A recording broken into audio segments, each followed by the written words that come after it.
Good morning and good afternoon. Welcome to another episode of Before Coffee.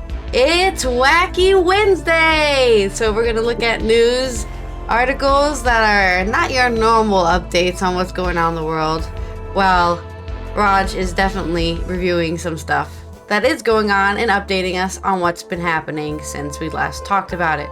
Today on Before Coffee, legendary soothsayer Baba Vanga's 2024 predictions, EU terrorist attack, and Putin assassination. And in News Briefs, we update the tunnel collapse as 41 workers are rescued, and we talk about the weather. Rare lobster is half blue, half red, and named Bowie. And in other News Briefs, we update the last two on our Wheel of Fortune. Bristol Animal Rescue Shelter tackles funding crisis with an auction of art made by dogs. Those stories and more, which is November 29th, National Package Protection Day. So protect that package on November 29th, 2023, edition of Before Coffee.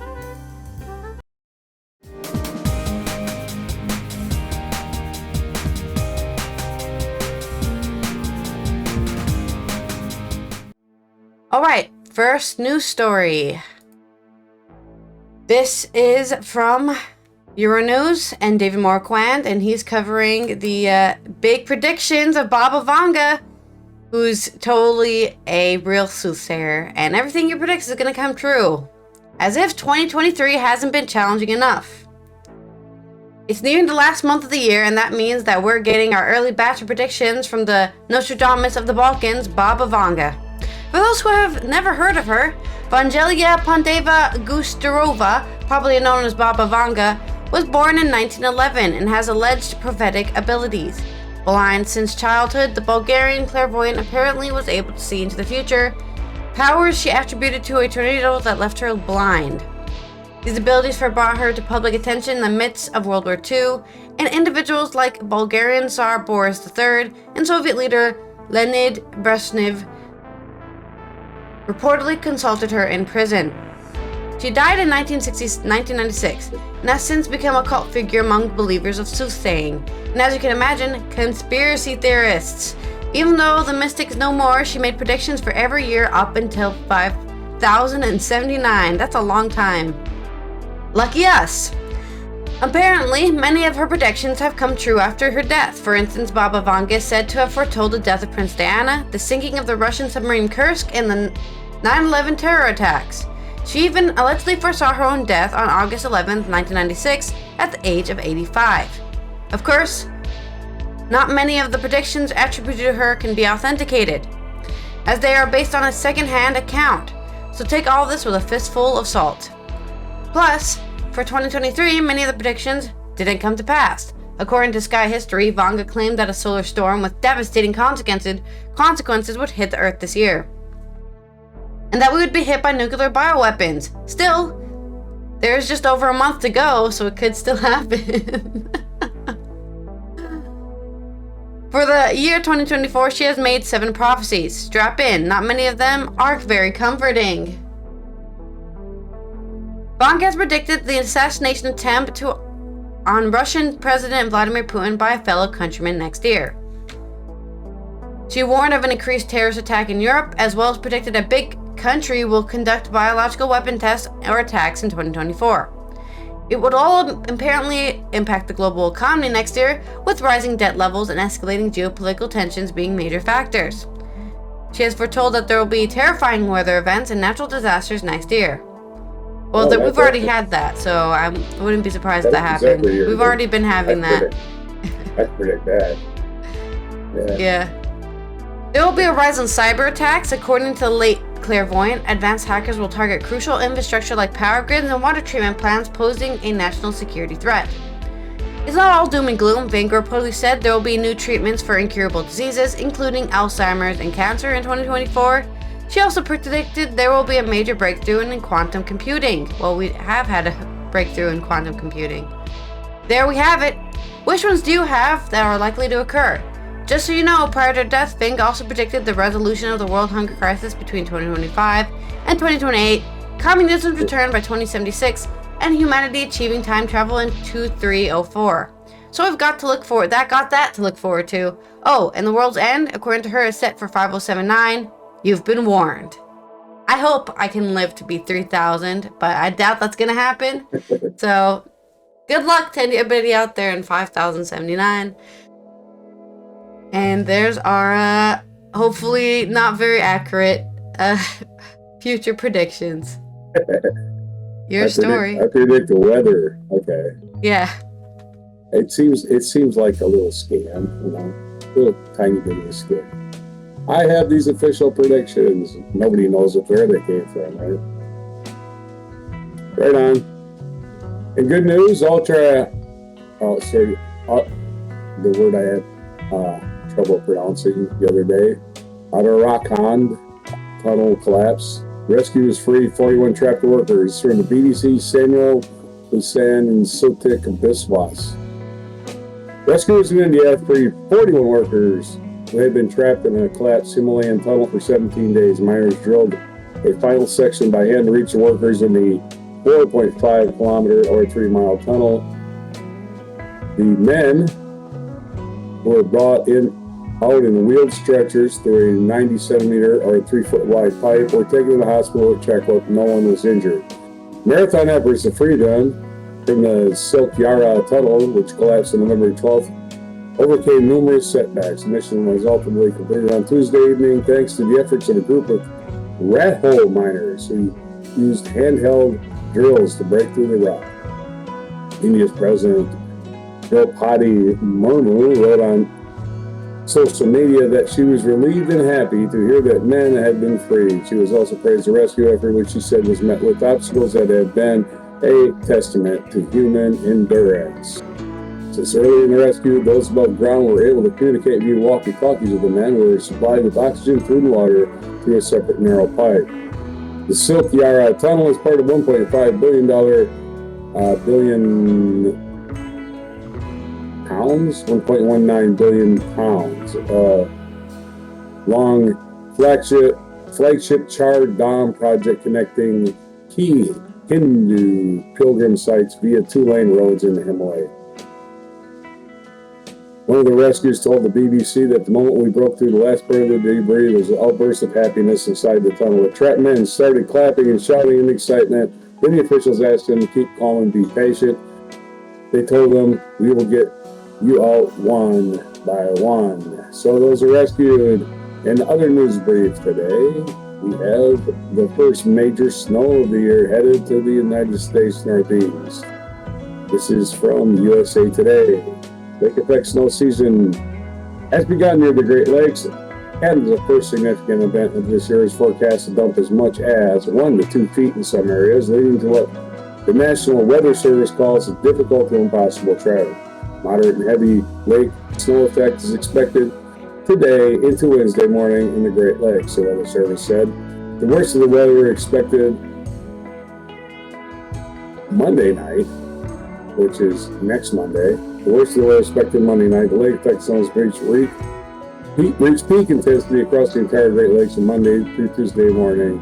AccuWeather meteorologist Jake Sojada said the Weather Service warned that traveling will be prepared for rapidly changing road conditions with visibility. Most of the heavy snow should stay closer to the lakes. What is lake effect snow? Lake effect snow, which can last for only a few minutes to several days, develops in narrow bands of clouds that could form when cold, dry Arctic air passes over a large, relatively mild lake. These snows typically occur only in the fall or early winter before the lake freezes over. When the lakes don't freeze, the lake effect snow can occur throughout the winter and into the spring. Wind direction is also key to determining which areas will receive lake effect snow.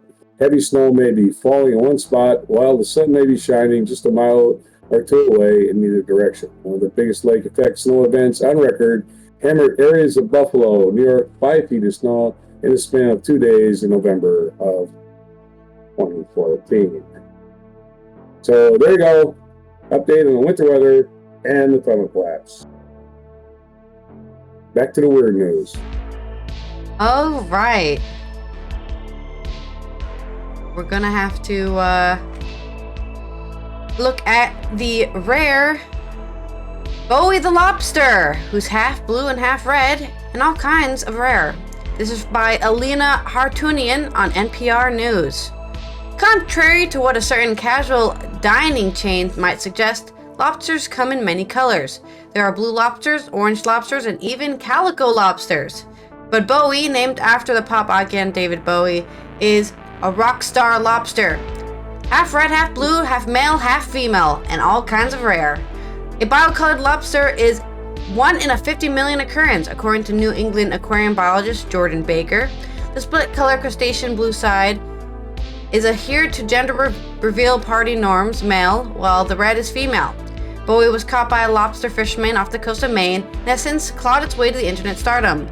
Jacob Knowles' friend bought him the rare catch, with which Knowles has shown off in a series of videos. Jacob Knowles is a, what I would like to call a lobster influencer. You might have seen his shorts on YouTube where it's just a dude out in Maine on a boat going, "This is a lobster. And we caught this lobster and it's a female, so we're going to clip its tail and give it a little snack and throw it back in the ocean." He does a bunch of videos. I've caught like probably, I don't know, tens of his videos. Maybe not 100 yet, but tens of his videos about Maine and fishing and all the weird stuff out there in the ocean. And I also saw this video where he introduced the lobster. "I was very blown away by it," he told NPR. Knowles is a 5th generation lobsterman who shows off the Atlantic Sea creatures to his millions of followers on TikTok and Instagram. "Nobody I've talked to in the harbor has ever seen one like this either," he said. So that speaks pretty loudly. Bowie got its name from commenters who favorited the suggestion of naming it after David Bowie roughly 50,000 times. The rationale was that Bowie was famously androgynous and appeared to have different colored eyes, just like the lobster. Some other suggestions were Two-Face, Icy Hot, and Lobster McLobsterface. You always loved that. Lobster McLobsterface. Noel's personal favorite was 50%. So how does a lobster end up looking like two fused together? It happens during development, says Baker. There are these embryo mutations or changes that the during ontogenic development, she explains. The combination of embryos or divisions that basically make two different animals. Proteins and pigments in the lobster shell create the different shades, which can even change as the lobster molts based on its diet. It is possible for Bowie to lay eggs, while Knowles hopes that will happen. Oh yeah, look, it'll just make its own children for himself. Yeah. Another cool lobster fact, they can taste with their feet. And that's usually how we get them to eat. It's rubbing a food item right where they're walking, and they'll find it because of this unique ability, Baker says. For now, Bowie is being kept in a cage in the ocean, where Knowles regularly checks in. Knowles is mulling what comes next for the rockstar lobster. Baker hopes he'll consider donating Bowie to her aquarium, which is also home to several other strangely hued lobsters. A lot of lobstermen in our area in Maine and the rest of New England have been really generous when they find these rarities and offer them to us, she said. Okay, well she's called him out, I guess, so give her the lobster. What are you gonna do with it? It's not like you're gonna eat it. And she probably knows how to care for the lobster better than anybody else, because she has so many lobsters as a lobster scientist. So I guess we'll see what happens with Bowie in the future. But very cool lobster, half red, half blue, and has a flayed tail versus an unflayed tail, which is one of the ways you can tell the difference between lobsters' sex. There's also a little underside like nub, like a fake leg, and that's another way. I think the females don't have the leg and the males do, or something like that. But there you go. Bowie the half red, half blue lobster. Your story.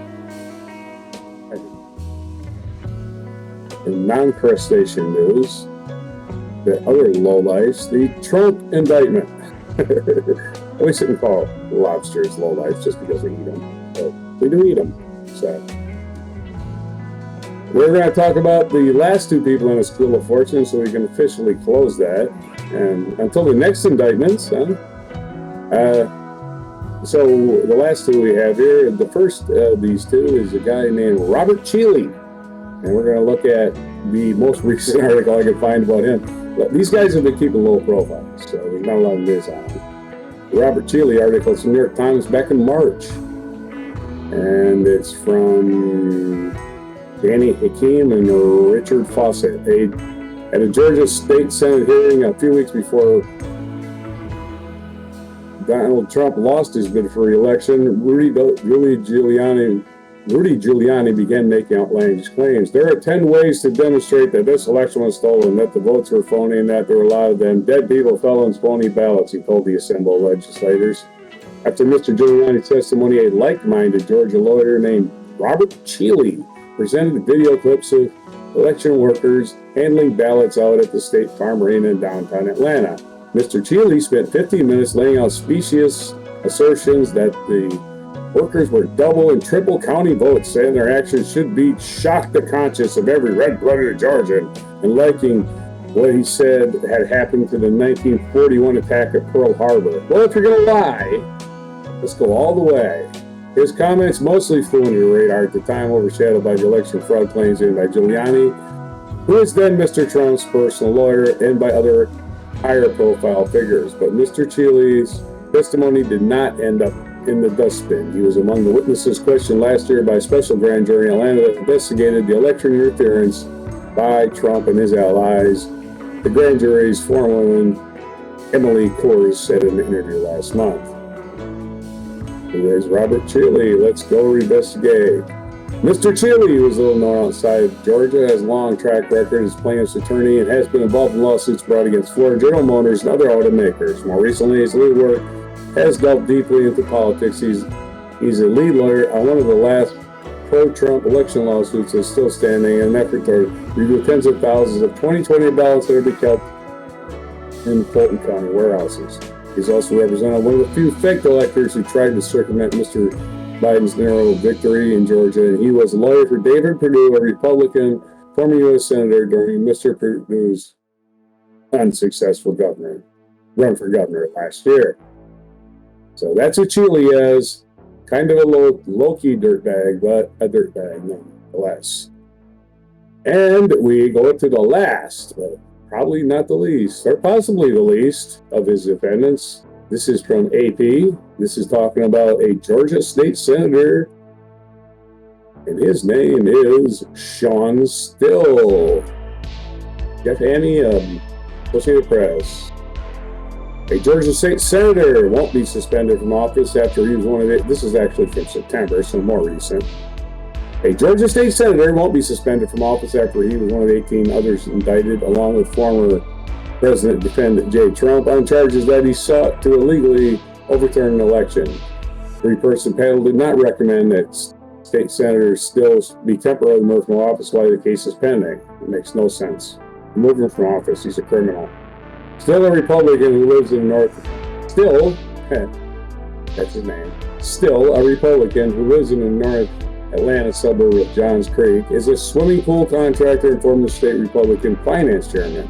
He's one of 16 Georgia Republicans who signed a certificate falsely stating that Trump had won the state, declaring themselves the state's duly elected and qualified electors. So when the secretary was the secretary at the meeting, was one of the only 3 members of that group who was indicted. He faces 7 counts, including the main racketeering charge, as well as felony counts impersonating a public officer, forging, attempting to file false documents, false statements, or writings, all stemming from the elector meeting. Like all the other defendants, Still has pleaded not guilty. The lawyer for Still did not immediately respond to questions. So who is this guy? Still is not in public office in 2020 when the Republican electors met. He was elected in 2022 and is serving his first term.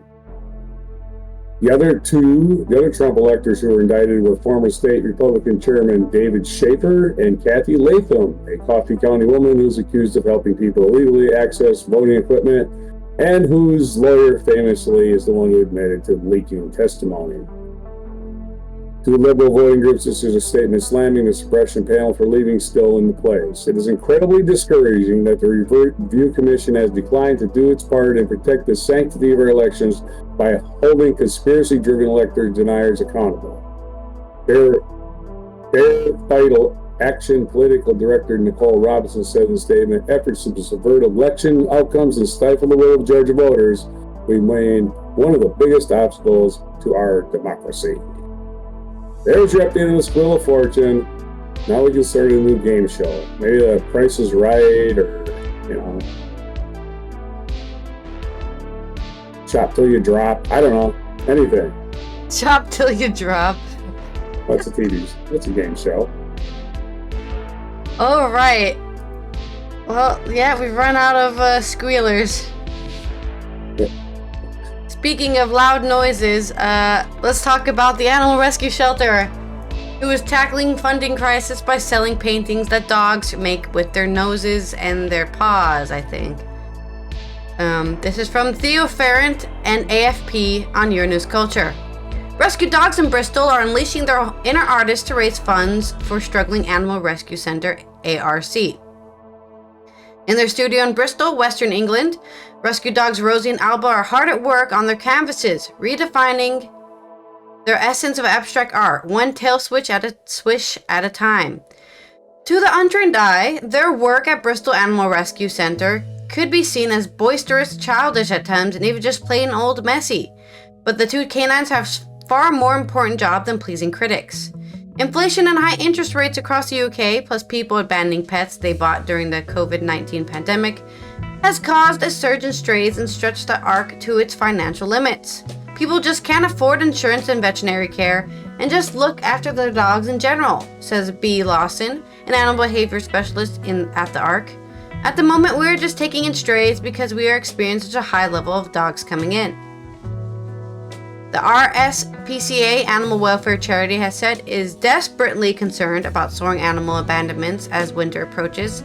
Up until the end of October, the RSPCA in England and Wales received 17,838 reports of abandoned animals.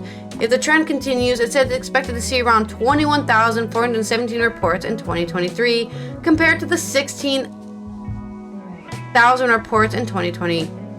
Many rescue centers are full to bursting, and so we are facing unprecedented winter crisis, RSPCA Inspectorate Commissioner Dermot Murphy explains. As such, the private-funded ARC has come up with the creative ways to bring in money. One of the ideas conceived by the staff at the center was to hold an online Mutt Gala in December, an event inspired by Vogue magazine Met Gala in New York, where animal art would be auctioned. Armed with only their snouts, paws, and natural disregard for the rules of composition, Rosie, Alba, and a pack of strays currently boarding at the center have been more than willing to help. Lawson says painting is used as therapy tool for stray dogs, who often arrive at the center traumatized after their abandonment and having to live alone, unfed on the streets. Anything that encourages sniffing, licking, and chewing is really beneficial because those are actually natural calming behaviors for dogs, she explains. So when they're sniffing or licking, it triggers the neurotransmitters in a dog's brain to release the happy chemicals. To coax the dog to the canvas, carers at the ARC use peanut butter and squeezy cheese to form capsules, which encourage them to sniff, lick, and get creative. You basically get a blank canvas or something similar to that, put some non-toxic paint on the canvas, clean film on the top of that, and then we put on their favorite treats, says Jody Bennett, a community engagement officer at the center. For dogs here, it's usually a squeezy cheese or a peanut butter or something like that, and then the dogs will go over and lick and play with it. Sometimes some of the art is more with energetic dogs, walk on the canvases, while others will use the whole bodies to create art. Bennett notes Major, a white husky rescue dog, had proved to be one of the most popular artists at the center, with two works Excited and Excited Too, drawing keen interest from both critics and investors. His paintings show how he loves the feeling of excitement, she adds, so they're really big and bold all over the place, like Major's personality, so look out for him. He is a big up-and-coming artist. A yellow, orange, and red highly abstract piece called Burning Man by a cat named Cammy, who arrived unexpectedly during one of the painting sessions, has also drawn keen interest. Cammy did Burning Man. She used her favorite colors of fire because she's a feisty lady, she adds. As for Rosie and Alba, their work is pretty good, Bennett says. Both had managed to produce some notable pieces that had raised a few eyebrows in the local dog art community. We've just done some really nice artwork with them, she says. I'm very proud of them, and I would hang it up on my own wall, definitely. With practice and effort, they might, she says, even find work hanging in the Tate one day. So, go ahead and look go ahead and check out Bristol's up-and-coming dog painting auction, and maybe you'll see some pieces. I see some pieces in the background that are really interesting that look like flowers. I think that must be the Burning Man. I think the red flowers blooming almost. And we've got an art piece of polka dots, and the husky art piece is like paint smearing like this, right? But obviously with a tongue or a nose, so it's doing like a this all over the place as the husky licked up all that cheese and peanut butter. All right, well, that's the end of my stories, so on to this day in history. Yeah, and dogs are famously colorblind, so I wonder how they choose. I know they choose colors. Are you there? All right. This day in history. I've been messing with my headphones. This day in 1830, Polish secret Society of Infantry Cadets staged an uprising in Warsaw, beginning the November Insurrection. In 1832, on November 29th, American author Louisa May Alcott, known for her children's books, especially Little Women, was born. 1850, Prussia and Austria signed the Punctuation of Olmütz, an agreement regulating the two powers' relations. That would be Prussia and Austria. In 1864, Colonel John M. Shivington led a controversial surprise attack known as the Sand Creek Massacre on a surrendered, partially disarmed Cheyenne Indian camp in southeastern Colorado Territory. More than 230 Native Americans were killed. Famously read about that in the book Centennial by, what's his name? I'll think of his name in a minute. American pioneer aviator Richard E. Byrd. Richard E. Byrd flew over to the South Pole on this day in 1929.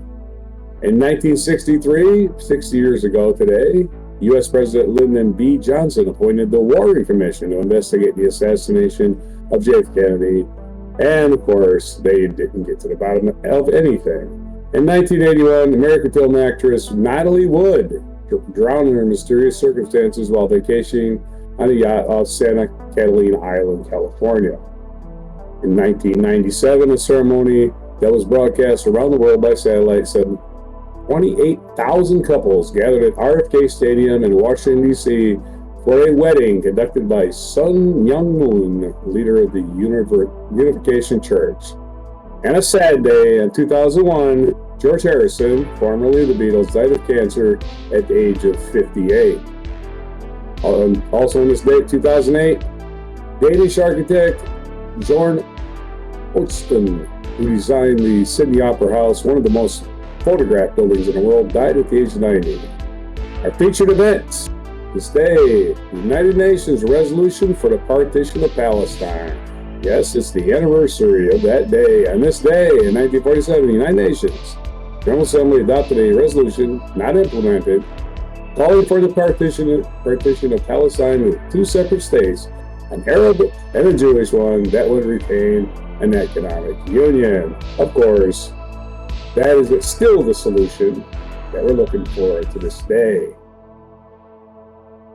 Other birthdays today, besides Louisa May Alcott, it is Cixi, Empress Dowager of China, was born on this day in 1835. C.S. Lewis was born, Irish-born author and scholar, was born in 1898. So he wrote Narnia, right? Jacques Chirac was born on this day, 1932, the longtime president of France. And Rahm Emanuel, American politician, former mayor of Chicago, was born in 1959. We already covered Jacques Chirac. He died September 26, 2019, at the age of 86. And what day is it today? It is National Package Protection Day. I guess that has to do with people stealing your Amazon packages off the porch, which is it's an epidemic, basically, at least in the United States. Because people are morons, okay, basically. International Day of Solidarity with the Palestinian people is today. So we're always solidarity with people who are oppressed and living in basically tentative arrangements.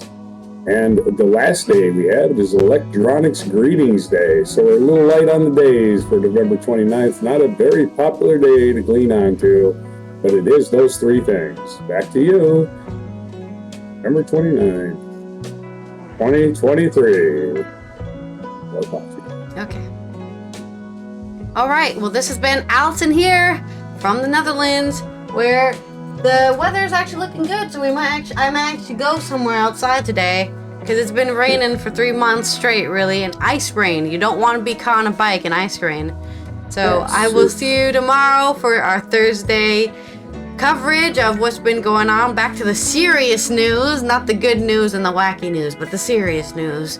And and here is your mic drop moment. Program in those days, you got a full program. Aye, and it only cost 9p. I remember when you could go to the 9p, cinema. you must have been in Royal Circle. We used to 23. cram 50 of us into gents' toilet for a penny, and we watched. We'd only see film when door open. We didn't get much of an idea. 3 boxes of Maltesers and popcorns and a Kiora orange squash. Oh, Kiora, we took All water. for £1. We took water, and if we found an orange rolling on the floor, we'd squeeze it in there. That's the best way we could make orange.